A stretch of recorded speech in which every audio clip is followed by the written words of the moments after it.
ഗൃഹാതുരത്വത്തിന്റെ മായക്കാഴ്ചയൊരുക്കി വെള്ളിക്കോൽ പുരാവസ്തു പ്രദർശനം. Kasaragod Anandashram Swami Ramdas memorial government higher secondary സ്കൂളിലാണ് പ്രദർശനം സംഘടിപ്പിച്ചത്. പുതിയ തലമുറയ്ക്ക് കേട്ടുപരിചയമില്ലാത്ത വെള്ളിക്കോൽ തൊട്ട് കാലത്തിന്റെ പ്രവാഹത്തിൽ മൺമറഞ്ഞുപോയ ഏത്താം കോട്ട വരെ ഒരുക്കിയ വെള്ളിക്കോൽ പുരാവസ്തു പ്രദർശനം ശ്രദ്ധേയമായി. 4ാം തരത്തിലെ നാടറിയാമെന്ന പാഠഭാഗത്തിന്റെ ഭാഗമായാണ് സ്കൂളിലെ 3ാം തരം വിദ്യാർത്ഥിനികളായ നിഹാര രാജൻ, പ്രാർത്ഥന എന്നിവർ പ്രദർശനമൊരുക്കിയത്.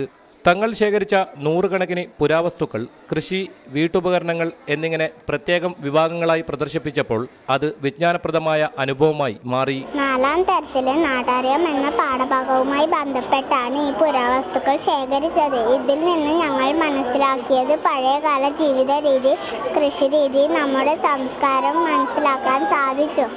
അമൂല്യങ്ങളും അപൂർവങ്ങളുമായ പുരാവസ്തുക്കൾ നിരീക്ഷിക്കുന്നതിനും കുറിപ്പുകൾ തയ്യാറാക്കുന്നതിനും ചരിത്ര വിദ്യാർത്ഥികളുടെ ഒരു വലിയ സംഘം തന്നെ പ്രദർശനത്തിനെത്തിയിരുന്നു. റിപ്പോർട്ടർ, കാസർഗോഡ്.